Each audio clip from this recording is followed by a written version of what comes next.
Boa noite e bem-vindo, você que está aí agora em tantos lugares, na companhia da Canção Nova. Nós estamos chegando com Além da Notícia desta quinta-feira e é sempre muito bom. Como eu fico feliz de encontrar você, tanta gente que a gente vai se aproximando a cada programa, no Brasil, fora do Brasil. Os nossos temas também nos unem cada vez mais e o tema de hoje é aproveitando o contexto do mês de setembro, em que a nossa igreja aqui no Brasil celebra a palavra de Deus, também pede que a gente se aproxime mais dela. Aliás, as nossas comunidades estão, neste exato momento, em todo o Brasil, propondo, e neste ano de pandemia, de formas diversas, estão propondo que a gente se aproxime da palavra de Deus de alguma forma, faça estudos, reuniões, claro, observando todas as formas hoje virtuais.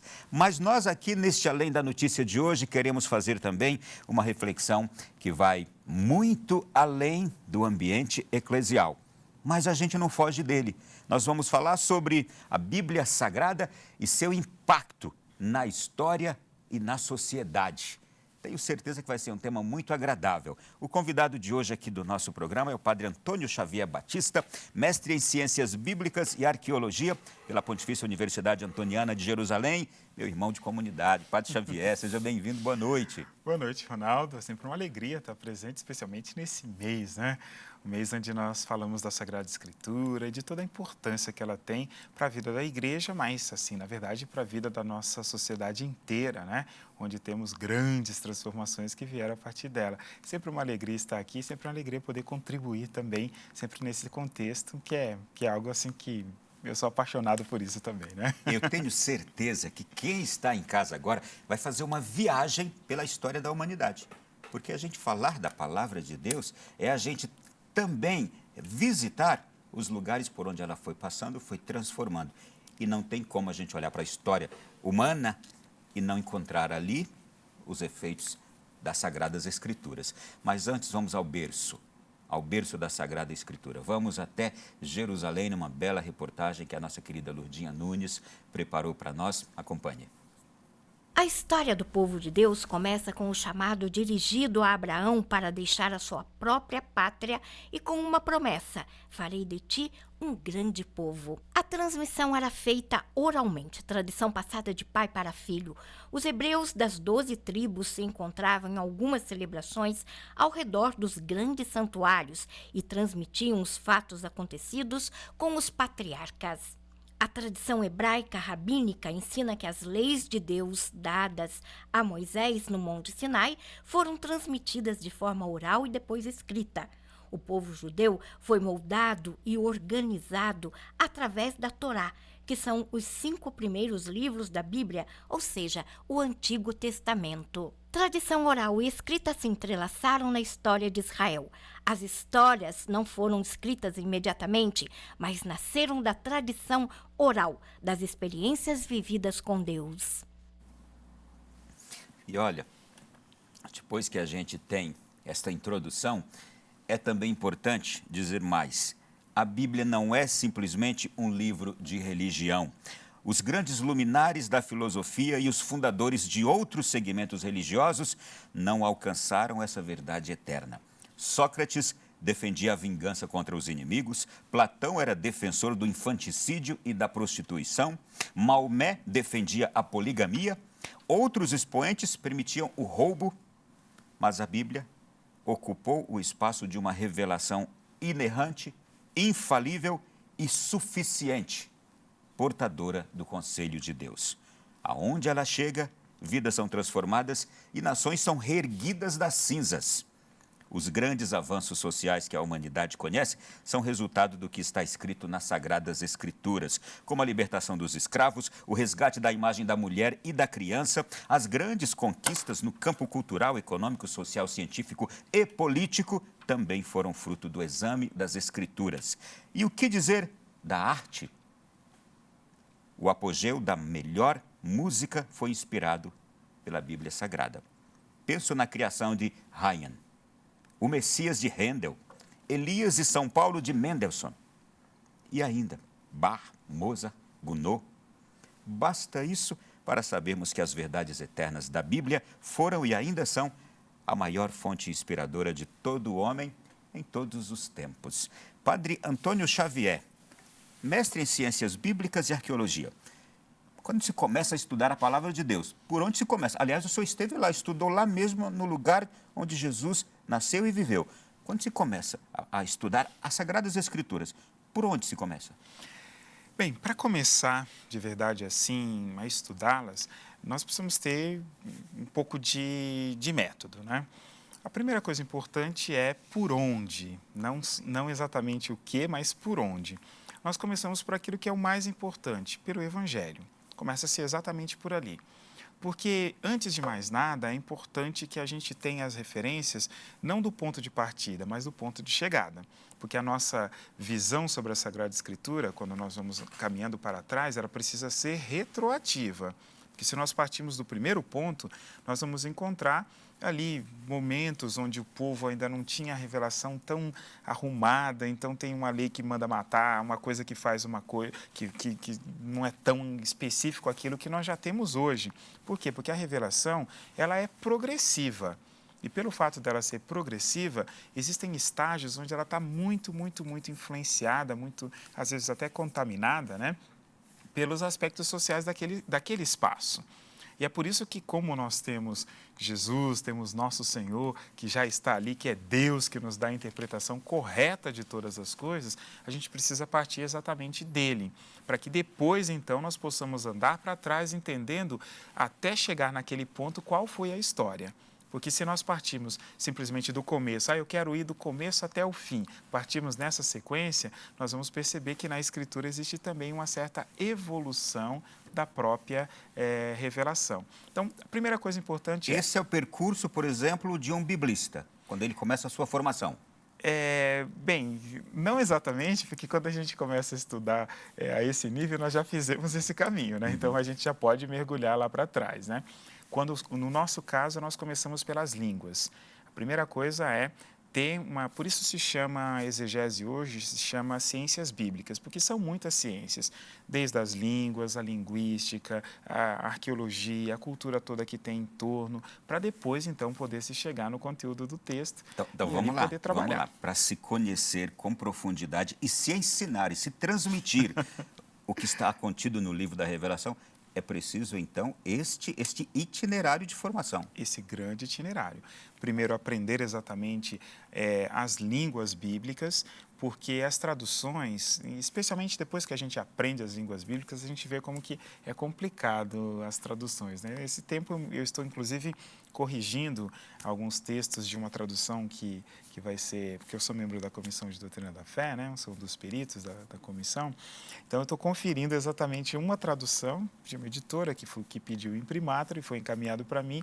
E aí a gente vai vendo a dificuldade que tem de alguém que traduziu e que tem uma coisinha que vai tendo certas dificuldades exatamente por quê? Porque não é tão claro assim, tão nítido no momento que a gente traduz. Então, a primeira coisa é isso. Para que não tenha problema, a gente precisa voltar ao texto original. Sem o texto original, a gente não tem que conversar. Começa-se por ali.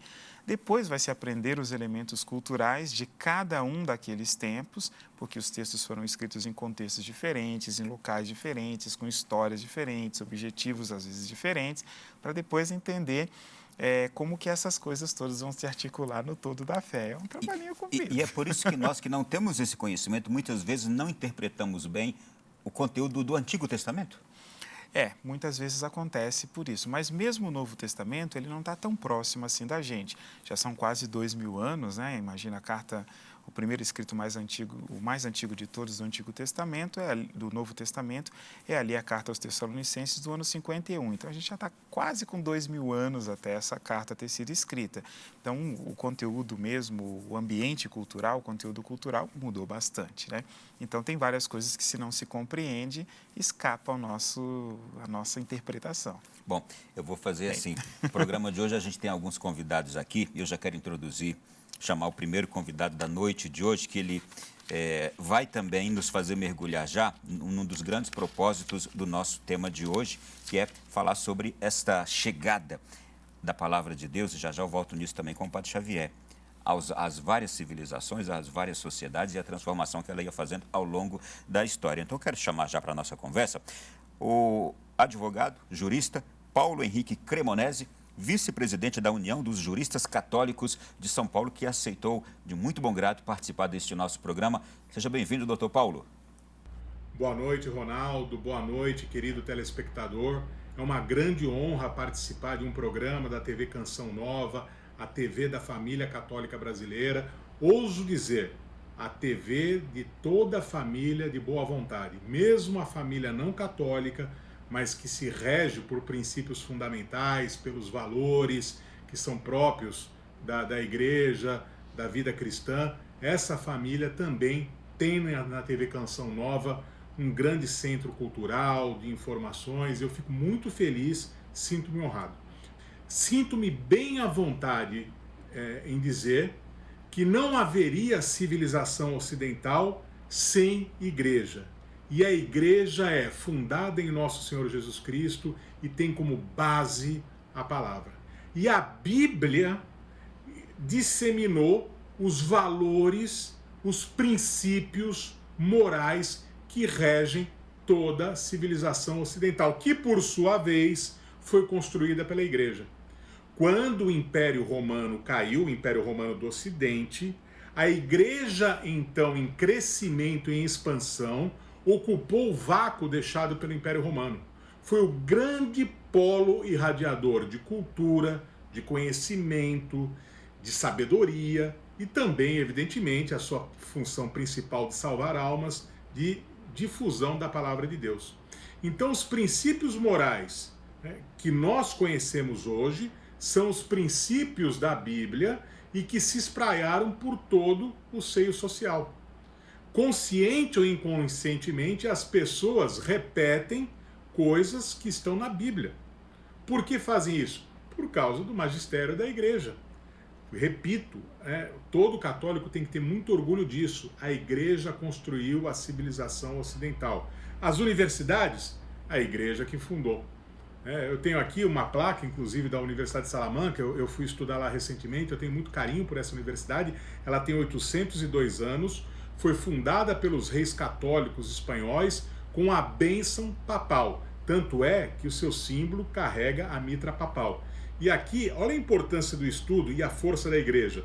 Sua santidade falava em excomunhão daqueles que destruíssem, furtassem ou, de alguma forma, machucassem um livro. Então isso mostra que a igreja sempre caminhou lado a lado com a razão. É um grande erro da sociedade contemporânea, por uma visão estereotipada da fé e por um anticristianismo que infelizmente ganha corpo. Essa sociedade não reconhece o valor da igreja, não só do ponto de vista espiritual, mas também cultural, e que foi ela que sempre defendeu o uso da razão. Padre Xavier, o senhor já quer destacar algum elemento na fala? Eu já tenho uma pergunta aqui que eu não quero deixar escapar. Pois é, muito interessante, né? É exatamente assim que a história ela se desenvolve. E é verdade, né? A gente só tem que separar uma coisinha, assim, quando nós falamos da influência da Sagrada Escritura e falamos da influência da Igreja. Temos que separar só uma coisinha nesse meio, porque uma coisa é a Sagrada Escritura enquanto seus textos, e a outra coisa é a Igreja, que pode ser por uma intervenção papal, por uma outra coisa, que já é diretamente uma aplicação de algum conteúdo da fé.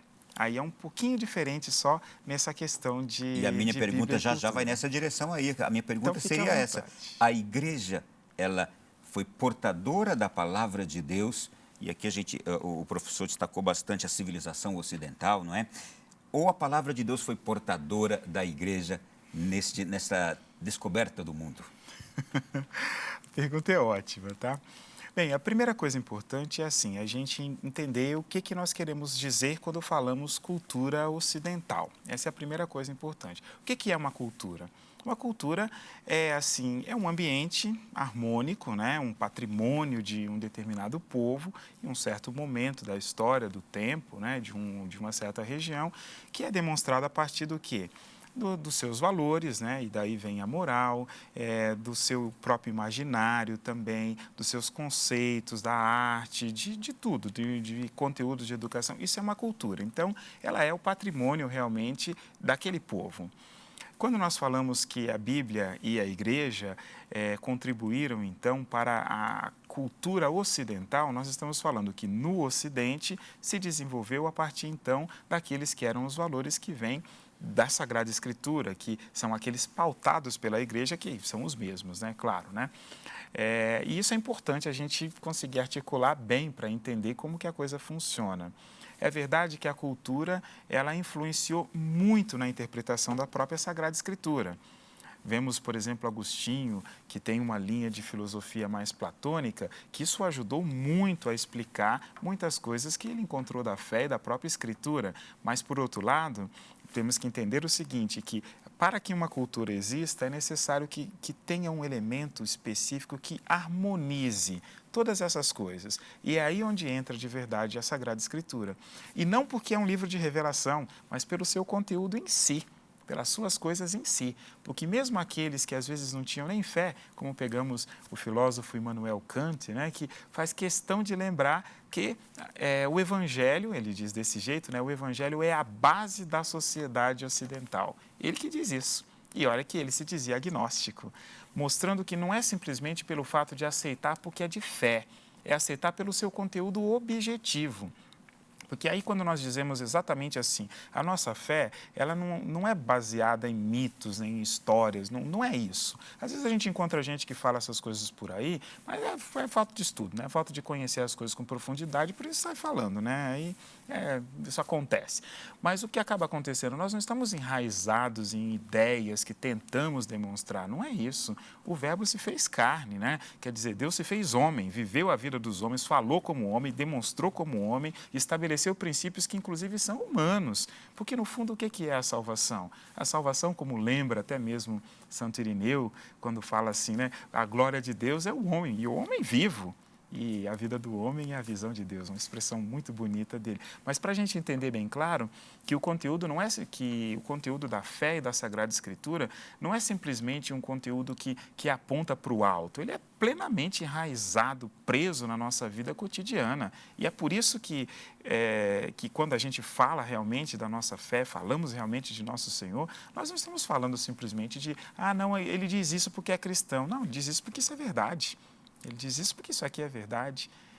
E é interessante do jurista, né? Ele falando agora há pouco, que aí você vê, tipo num tribunal, você encontra é normal a gente encontrar crucifixos no tribunal. E alguns dizem, não, mas deve ser tirado esse crucifixo daqui porque tem aqueles que estão aqui que não são cristãos, que não são o quê? Então, esse crucifixo não deveria estar aqui. Mas tem que entender que o crucifixo está lá por quê? Porque o crucifixo dentro de um tribunal não foi introduzido porque o tribunal virou cristão. O crucifixo foi colocado ali exatamente porque o julgamento de Jesus, de nosso Senhor, foi um julgamento injusto. Então, serve para mostrar para o juiz até que nível pode chegar uma decisão que ele tome de maneira incorreta, que ele tome de maneira tendenciosa. É isso que é o sentido. Então, mesmo que aquele juiz não tenha fé, ele deve considerar que historicamente Jesus foi um injustiçado. Exatamente, e que ele não deve repetir a mesma coisa, porque Jesus foi crucificado. Tem muitas coisas que estão em torno, né? Mas o elemento que decide isso é o juízo injusto de Pilatos. Vamos lá, vamos seguir aqui. Como é que a gente pode entender essa chegada da palavra de Deus, da Bíblia, em todas as culturas, com o passar dos tempos?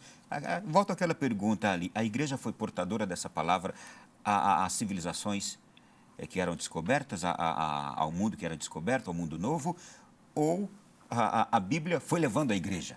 A força da Bíblia foi levando a igreja? Na verdade, a Bíblia ela é o grande patrimônio que a igreja possui para a evangelização, porque a Bíblia fala de Deus. Fala de Deus, mas lembrando que ela não é uma espécie de livro de regra que Deus atirou lá do céu e acertou a cabeça de alguém aqui que leu e depois saiu divulgando. Não é isso. É de verdade fruto de um conteúdo relacional, né? Tanto que nós dizemos a Bíblia é a palavra de Deus, mas não só. Ela, na verdade, é o grande testemunho de um diálogo de Deus com o homem. Se alguém pega o Salmo 51 e vê lá, tem de piedade, ó meu Deus, misericórdia, claro que não é Deus que está falando, é o homem que está falando, mas o contexto é o contexto da relação de Deus com o homem.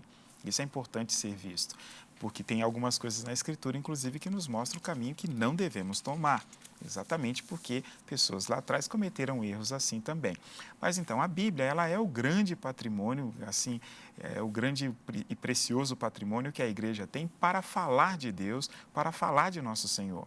Então, é de verdade a própria igreja que leva a Sagrada Escritura, mas a igreja não leva a Sagrada Escritura porque simplesmente ela tem.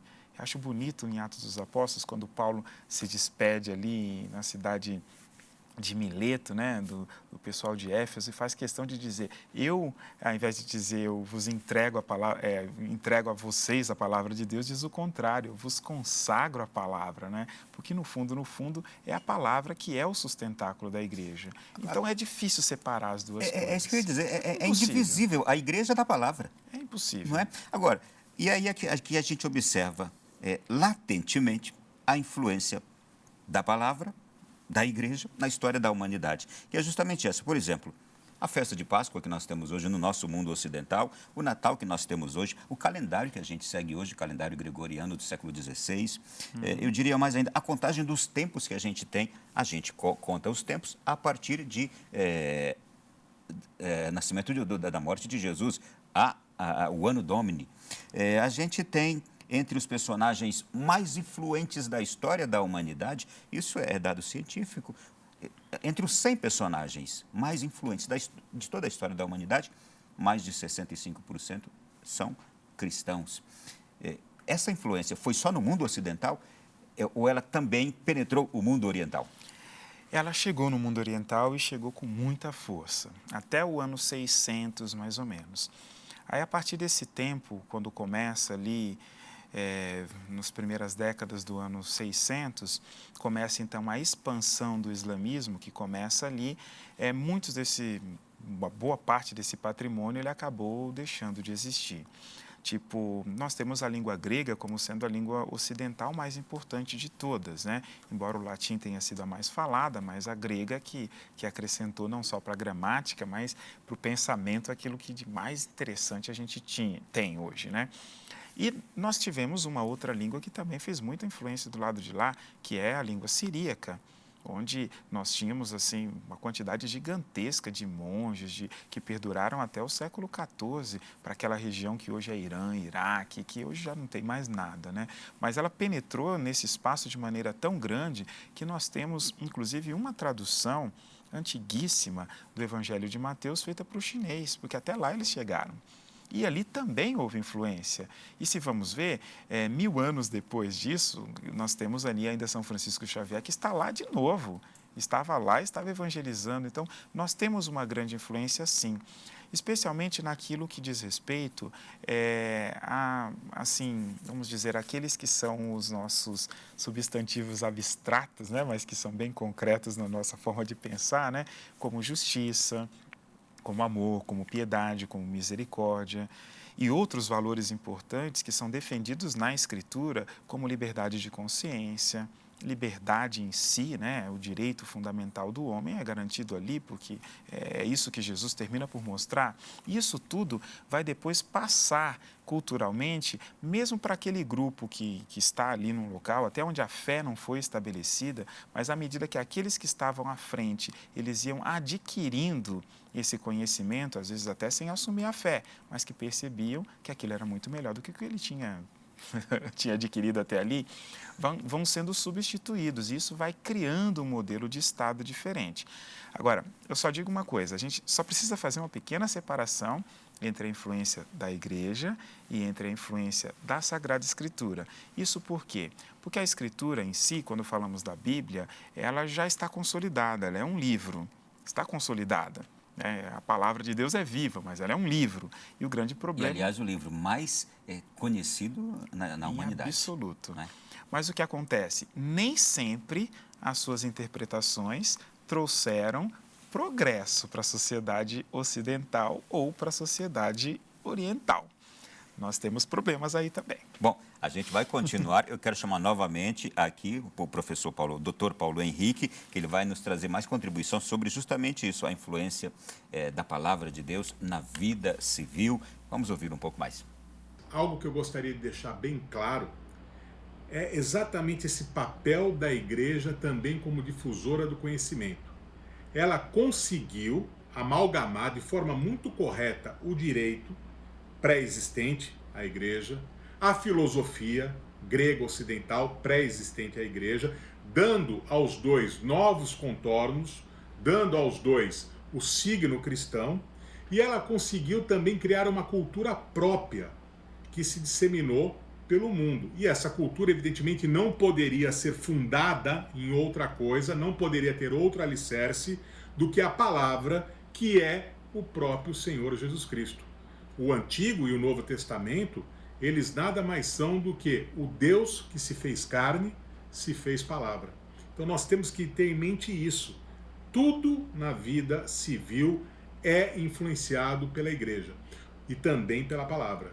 Por isso que os inimigos da igreja se esforçam tanto em difamá-la, em aproveitar as imperfeições dos católicos. Quem aqui que nos assiste na noite de hoje, num momento de infelicidade, uma palavra mal colocada, mas por ser uma pessoa participativa das comunidades religiosas, participativa da Santa Missa, quem aqui já não ouviu de alguém, nossa, você vai tanto à missa e faz isso? Você é tão cristão, tão católico e agiu sem piedade, sem misericórdia? Nossa, você xingou? Os sacerdotes, os leigos, católicos cometem erros, mas isso em nada diminui o brilhantismo e a santidade da igreja. Os filhos da igreja pecam, os filhos da igreja erram, mas também os filhos da igreja produziram as obras mais maravilhosas da humanidade. Não há nada de grandioso que não tenha o selo cristão. Existem, evidentemente, em outras religiões, em outras partes do mundo, coisas magníficas, coisas lindas, coisas com centelhas da verdade. Não se nega isso, né? Mas aquela verdade absoluta, aquela beleza absoluta, a beleza é um atributo de Deus, ela está nas mãos da igreja e é a igreja que realmente difundiu.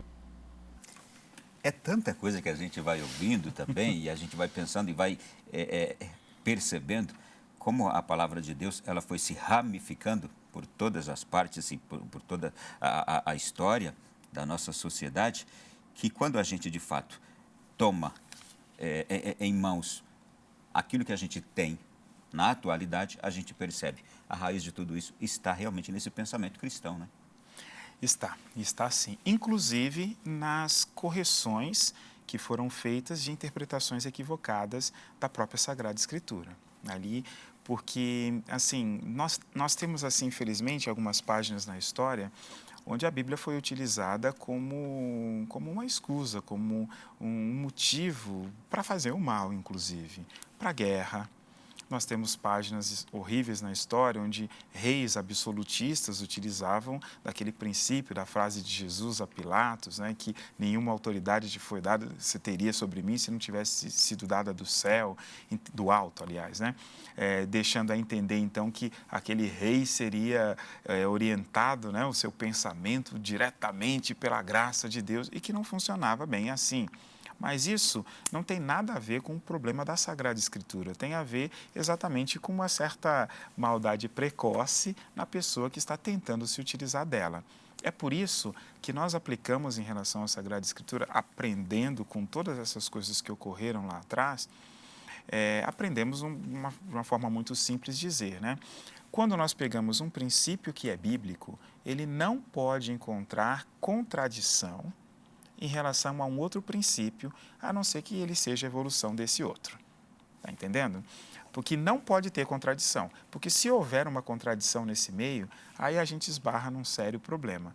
Mas, inclusive, a correção desses problemas, isso aconteceu a partir exatamente da leitura correta, né? Da leitura correta da Sagrada Escritura, da fé de uma maneira límpida. Então, é natural que no processo de tentativa, algumas coisas às vezes não se compreende muito bem. E o próprio Jesus disse isso aos discípulos, né? Tenho ainda muito a vos dizer, mas não sois capazes de compreender ainda, né? A compreensão ela vai evoluindo também.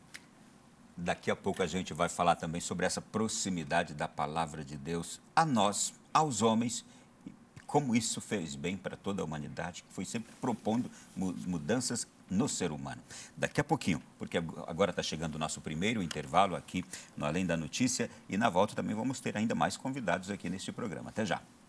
Nós já estamos de volta aqui neste Além da Notícia de hoje, e o programa está falando sobre a Palavra de Deus, seu impacto na história, na sociedade. Você de casa pode mandar sua pergunta também. Neste último bloco aqui, a gente vai jogar algumas perguntas aqui para o nosso convidado, Padre Antônio Xavier, para ele aqui resolver com você. Você faz a pergunta, ele resolve aqui. Pode mandar aí. O nosso número de WhatsApp já está aparecendo, você pode enviar as suas questões e nós vamos, então, repropô-las aqui. DDD 61 3363 4729. Padre Xavier, em cada época, a Palavra de Deus, ela ilumina, sempre iluminou. Mas houve alguma época em que a Palavra de Deus ela foi muito mais venerada e reconhecida como sagrada, e houve alguma outra época de toda essa história em que ela também foi refutada? Sim, as duas coisas. Assim, praticamente do século IV até o século XVI, a Palavra de Deus ela era a base, inclusive, a Bíblia, ela era a base, inclusive, de estudos, né? Porque quando às vezes se fala do Ocidente, as pessoas às vezes têm uma ideia do Ocidente pensando em era medieval, em coisas assim, mas não. Temos que lembrar ali que o Império Romano, quando conquistou todo aquele espaço que tinha ali da Europa, ali não tinha grande evolução, nem cultural, nem nada. Eram grupos separados ali de pequenos reinos de brigantes, de gente assim. Tanto que eram chamados de bárbaros por isso. Essas pessoas, depois que esses reinos começaram, então, a se tornar mais cristãos, a diminuir esse contexto bélico de conquistar espaço, de usurpar coisas dos outros, começa a ser mais civilizado. E nesse processo de civilização, inclusive para aprender a escrever, quem fez esse trabalho, quem ensinava a escrever, ensinava a ler, eram os monges. Aqui a gente tem um dado histórico que já vamos guardar com a chegada da Palavra de Deus e a igreja junto com ela. Onde havia barbaridade ou povos bárbaros, e isso existiu, é dado histórico, a civilidade também chegava com a Palavra de Deus. Chegava.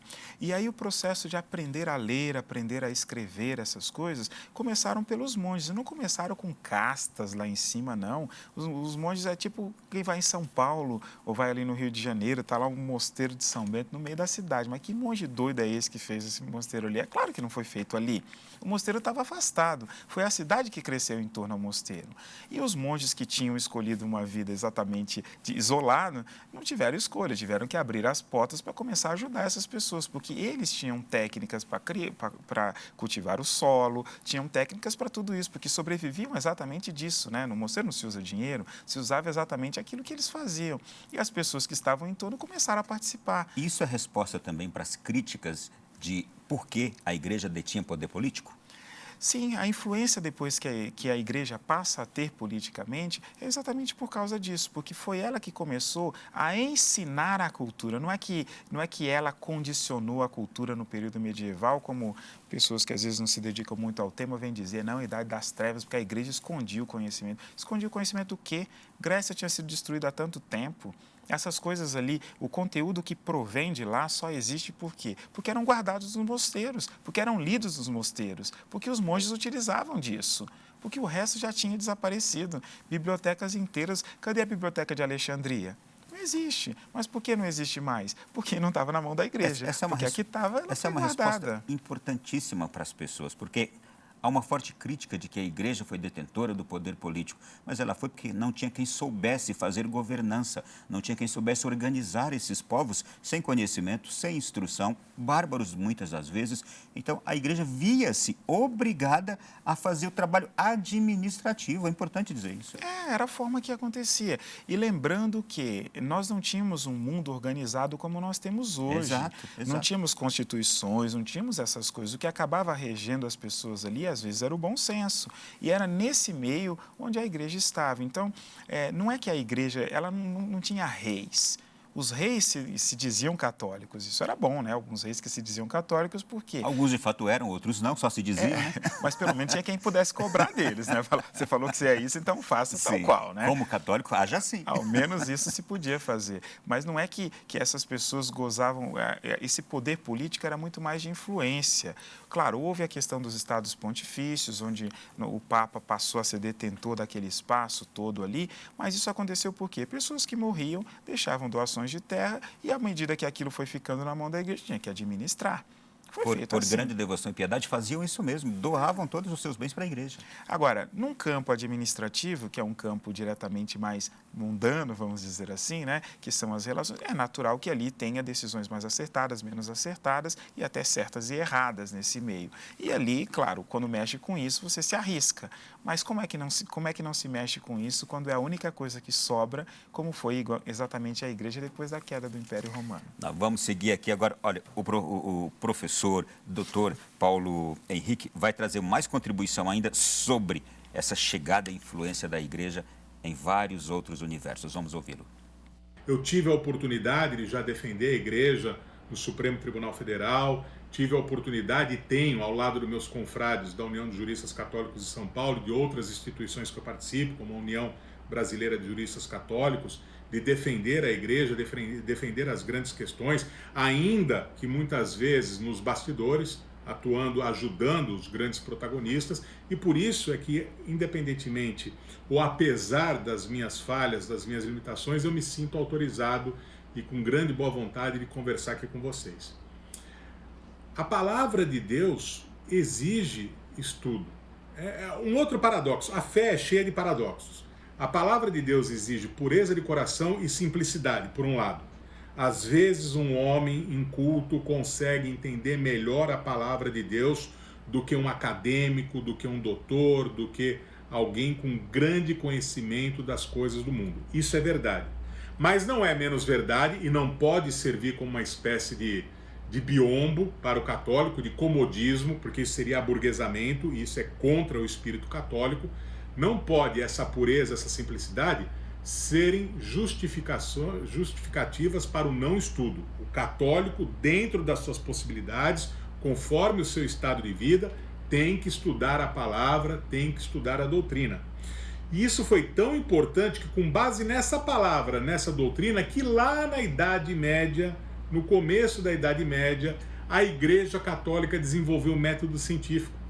Todo o pensamento que nós temos hoje, cientificamente organizado, começou, a Gênese é bem verdade, lá na Grécia Antiga, mas se materializou, se instrumentalizou, se fortaleceu por obra e ação da igreja. E onde a igreja buscou inspiração? Na palavra de Deus.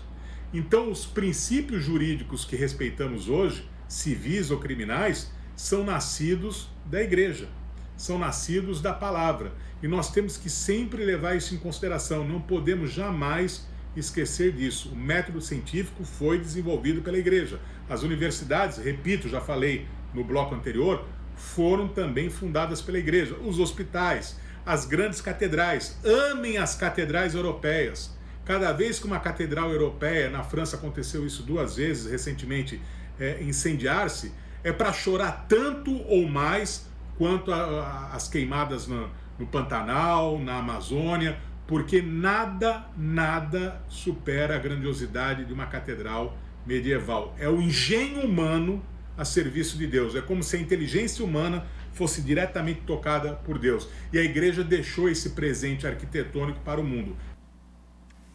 É um livro poderoso, porque é um livro que, de fato, ele levou aqueles que o conduziam, ele levou a essa transformação de todo o gênero humano, não é? Até os dias de hoje.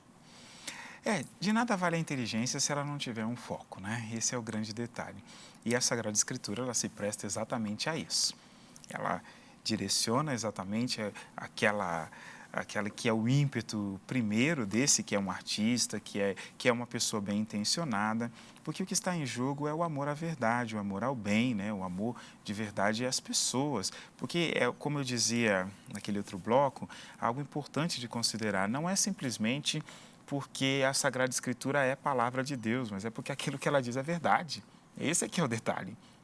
É aí onde a gente esbarra naquilo que existe de mais profundo. Agora, que verdade. Isso também é importante, é uma boa resposta para aqueles que podem olhar para a palavra de Deus só no aspecto do cristianismo e porque rejeitam o cristianismo, rejeitam a palavra. Ela se impõe porque ela é verdade. É porque é verdade, é porque não tem o que fazer. Caminha, caminha, caminha e chega ali. Quando nós olhamos, até mesmo se fôssemos olhar para o campo da filosofia, como você começou citando vários filósofos, inclusive pensamentos deles, vejam que eles pensam a sociedade como um todo, né? Pensam ali, não, isso aqui pode eliminar. É fácil a gente pensar em pena de morte, alguma coisa assim, que você elimina a outra pessoa que está ali. Mas da parte de Jesus, que ele coroa de verdade a revelação, ele propõe o quê? A misericórdia. Mas não propõe uma misericórdia boba, né? Não propõe uma misericórdia que, então fica por isso mesmo. Não é isso. Existe um encaminhamento também que precisa ser dado ali a partir do perdão. Não é só o perdão, né? Perdoou e está tudo bem. Não. Existe o perdão e existe um encaminhamento a ser dado. Mas não confundir os sentimentos e as intenções que nós temos com as outras pessoas com o ato que ela fez. Por quê? Porque as pessoas mudam, mas os fatos permanecem os mesmos. Quem lá atrás fez uma besteira, na história dele aquilo não muda, mas o coração dele, as suas intenções pode mudar. E isso, quem absorveu isso depois? O próprio direito absorveu isso, porque lá em Roma é pena de morte. Não interessa se o cara tinha feito o negócio há 10 ou 15 anos atrás, mas é aquilo. E hoje nós temos o quê? Uma progressividade que é aplicada, inclusive, sobre penas, de entender que existe a possibilidade de recuperação. Quem ensinou isso? O senhor sabe que tudo que o senhor acabou de dizer aqui, agora, o padre Everton Rodrigues, que é mestre em História, ele vai aprofundar mais ainda. Ótimo. Vamos lá, vamos ouvi-lo. Boa noite, Ronaldo. Boa noite a todos que nos acompanham. A partir de um aspecto histórico, podemos voltar um pouco no tempo à Alta Idade Média, o período do século VI até o século X, no qual a Igreja colaborou com o texto bíblico, oferecendo o texto bíblico também como modelo e uma inspiração para a constituição das monarquias europeias. As insígnias reais, a postura de um rei, qual deve ser a conduta de um rei, inspirado nos reis do antigo Israel, principalmente na figura de rei Davi, o modelo monárquico para o texto bíblico, a Igreja oferece esta contribuição à sociedade civil, buscando uma organização da sociedade do modelo monárquico entre o século VI e o século X, no período que conhecemos como Alta Idade Média. E podemos pensar também na contribuição da Sagrada Escritura para a formação do campo do direito. Podemos pensar num direito penal, que coloca como crime o roubo, o assassinato, a calúnia, a difamação, isso inspirado nos textos do Êxodo, principalmente nos 10 Mandamentos. E pensamos no campo do direito constitucional, um valor cristão essencial que é o amar a Deus e amar ao próximo, esse desdobramento do amor ao próximo como a si mesmo, aparece no direito constitucional justamente no respeito, na solidariedade, no cuidado com a dignidade da vida humana. Desde o início, do Gênesis ao Apocalipse, há no texto bíblico uma referência muito grande. Podemos ver isso ao longo da história em vários séculos. Influências políticas, na organização, no governo, influência no campo do direito e é uma contribuição ainda válida para toda a sociedade. Quando pensamos nisso, não queremos ferir a dignidade e o preceito de um Estado laico, mas sim reconhecer um aspecto válido do texto sagrado que pode colaborar para a dignidade, para a formação das pessoas, para a preservação da vida, para a preservação do meio ambiente, que possamos ainda cultivar este amor, este zelo, esse desejo de conhecer a Sagrada Escritura e que ela possa ainda continuar influenciando e colaborando com a nossa sociedade. A cada convidado a gente vai alargando um pouco mais aqui de tudo que estamos conversando. Se o senhor quiser fazer algum comentário, faça, senão já tenho questões aqui que eu vou fazer uma ligação, não é? Olha só, Cícero Júnior de Taguatinga, DF, diz assim: Padre Xavier, quantos tradutores da Bíblia ajudaram a traduzi-la para chegarmos na Bíblia de hoje? E qual a melhor versão que traduz o original? Que traduz a original. Pois é, essa é uma pergunta bem complexa. Primeiro, assim, nós não temos como dizer o número de tradutores. O mais famoso, É impossível. O mais famoso de todos é São Jerônimo. O primeiro. Que preparou... Não, já tinha. Já tinham outros? São Jerônimo, ele já começa... O pedido do Papa Damaso para São Jerônimo não é exatamente que ele, como a gente conhece numa versão mais popular, que ele preparasse, ele traduzisse a Bíblia e apresentasse a Vulgata. Não era isso. Era que ele organizasse uma tradução dos Salmos, em latim, para que pudesse ser usado na liturgia. É isso que o Papa Damaso deu para ele fazer. E o que ele fez? Organizar, porque já tinham traduções feitas para o latim antes, mas várias versões diferentes. Então, imagina o que acontece se cada um fosse rezar o Pai Nosso numa versão, ia sair qualquer coisa menos uma oração comunitária, né? Então, é isso que ele vai fazer. Só que depois ele resolve traduzir, então, ao invés de simplesmente conferir uma tradução para que houvesse uma oficial, resolve fazer do grego. Depois ele descobre que tinha uma versão em hebraico e começa a estudar hebraico para fazer isso, faz o que o Papa lhe pediu e depois continua o seu trabalho todo ali na continuidade da tradução da Escritura. As opções de São Jerônimo são as opções que nós temos hoje. Isso é muito bom. Agora, depois teve muitos outros e muitas outras línguas, né? E é difícil, assim, Orígenes foi extremamente importante ali, mas aí não tem como responder o número, né? E qual a melhor tradução para o senhor? Agora, hoje a melhor tradução em português, assim, eu não vou dizer a melhor tradução, mas aquela que eu utilizo de maneira mais normal, não para as aulas, né, é a nova tradução da CNBB, que é um texto que foi finalizado há pouco tempo e que ele realmente está muito, muito bom. Ele ainda precisa crescer um pouco mais em notas de rodapé, em coisas assim. Agora, como nós temos várias versões, né, em poucos segundos para dizer isso, né, como nós temos várias versões em português, precisa se entender qual é a intenção daquela tradução. Quando alguém faz uma tradução para o uso mais litúrgico, como nós temos na Ave Maria, é natural que o texto ele fique mais agradável aos ouvidos, as palavras são mais conhecidas, mas às vezes elas se distanciam mais do original. Às vezes, quando você pega a Bíblia de Jerusalém, essa sim, a tradução é mais assim, ela tende a ser isso mesmo, mas às vezes o texto vem duro, né? Tipo você comer farinha sem tomar água, né? Um negócio que dá mais trabalho. Desce com mais dificuldade. Porque foi preparado para isso, a intenção é distinta. Uhum. E a intenção dessa nova tradução da CNBB é uma intenção moderada, de que atenda tanto à proximidade do texto original como a uma fluidez na língua portuguesa. Eu acho que chegou bem. Muito bem. Olha, um montão de perguntas chegando aqui. Leon Denis, é de Palmeiras, de Goiás.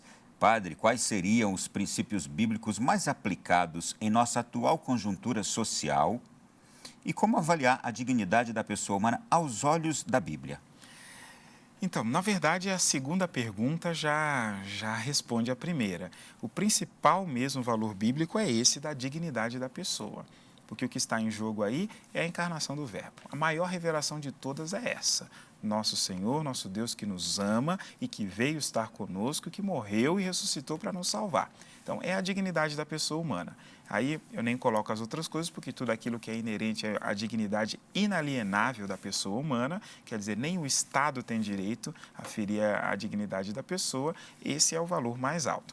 Aí a segunda parte, ela pergunta... A questão da dignidade realmente da pessoa humana. Finalizava justamente com isso. O senhor já respondeu com toda a perfeição. Eu tenho mais aqui perguntas aqui. A Ana Paula Guimarães Salustiano Bauer, ela é de Lagoinha, São Gonçalo, Rio de Janeiro. Existe uma Bíblia para os leigos que teria uma tradução melhor para o nosso estudo? Apesar da sua resposta anterior agora, mas existe uma própria para estudo, melhor para estudo? Depende do nível do estudo, é isso que está em jogo. Se for para um estudo mais científico, ou seja, você queira uma exatidão maior, maiores notas de rodapé, tem Bíblias que oferecem isso, como a Bíblia de Jerusalém, a Bíblia do Peregrino, que o texto não é tão bom quanto as outras, mas as notas são ótimas, e nós temos a TEB, que faz um caminho intermediário. Se for para um proveito de estudo tipo Lécio Divina, estudo da palavra, um proveito espiritual, eu diria assim, utilize a que você tiver. E às vezes é bom que você tenha mais de uma, só para que algum texto que você não compreendeu bem você possa checar. Mas aí todas elas são Bíblias, todas elas foram traduzidas com uma intenção reta, né? É porque nem sempre a habilidade do tradutor, aquilo que ele queria fazer, ficou perfeito em todos os trechos. Mas aí utilize a que você tiver. Se tiver Ave Maria, usa ela. Se tiver Pastoral, usa ela. Se tiver CNBB, usa ela. Agora, se fosse comprar uma hoje, eu recomendaria aquela. Não para fazer lobby, recomendaria como alguém que conferiu um pouco também da tradução dessa própria Bíblia, né? Então, fica mais fácil para eu recomendar. Vou pedir à nossa equipe para nos preparar agora o VT diretamente lá da terra de Jesus, que a Lourdinha Nunes fez com uma entrevista com o Frei Giorgio Vigna. Ele é um biblista também, dedicou a sua vida ali aos estudos da Palavra de Deus, ali mesmo, na terra de Jesus. Vamos acompanhar. Uma boa noite, Ronaldo, e uma boa noite a todos que estão conosco aqui no programa Além da Notícia. Eu estou aqui no estúdio do Christian Media Center em Jerusalém. E tenho a graça de ter aqui comigo Frei Giorgio Vigna. Durante muito tempo trabalhou com a revista Terra Santa. Grazie, buonanotte a tutti. Nós vimos a importância da tradição oral na vida do povo de Israel. Mas como que foi depois essa transmissão? Depois de mais de 3.000 anos de história no judaísmo e 2.000 anos de história do cristianismo, podemos dizer que a Bíblia já alcançou todas as extremidades da terra. Isto significa que todos os povos, culturas, de alguma forma, já conheceram a Bíblia. Nestes séculos de história, a palavra de Deus marcou profundamente a vida de fé, o caminho religioso do povo judeu e cristão. Devemos dizer que depois de tantos séculos de história, a Bíblia teve uma influência muito profunda em vários níveis. O primeiro nível é aquele que podemos considerar como as relações sociais. Mas é importante também pensar sobre a grande influência na literatura, na pintura, na arquitetura, na poesia e em muitos outros campos. A pergunta que podemos nos fazer é: por que a Bíblia teve uma influência tão grande assim? Porque quando alguém lê a Bíblia, sente que a Bíblia fala de si mesmo, fala de Deus, de vida, de luz, de esperança. Em conclusão, podemos dizer que a Bíblia é verdadeiramente uma beleza. E por quê? Porque atinge e transforma cada um de nós. E captura ciascuno di noi. Ronaldo, muito obrigada pelo convite, um grande abraço a todos e até a próxima, se Deus quiser. Obrigado, Grazie, querida Lourdinha, diretamente de Jerusalém, que prazer recebê-la aqui. E Padre Xavier, Antônio Santos de Bacabal, no Maranhão, pergunta: as possessões demoníacas relatadas nos evangelhos são verdadeiras ou apenas simbolismo? Pois já ouvi algumas pessoas falando que são simbolismo. Pois nós tivemos, a partir do início do século passado, com Rudolf Bultmann, né, um biblista protestante, muito bom na parte de textos, mas que ele tinha essa ideia de desmitologizar a Sagrada Escritura. Então, tudo aquilo que não podia ser explicado pela ciência, ele considerava que não era. E foi ele que começou com essa ideia de que certas coisas no Evangelho, elas não seriam verdades, elas seriam simplesmente simbólicas, deveriam ser lidas assim. Mas a resposta para ele é bem clara, né? Se Jesus não veio para derrotar de verdade as forças do mal, aí o demônio mesmo, como ele mesmo faz questão de citar, e depois então dessa vitória nos conduzir de verdade ao céu, viria para fazer o quê? Seria simplesmente um mestre, um filósofo, mestre? Não. Então a resposta é o seguinte: elas são sim, são verdade.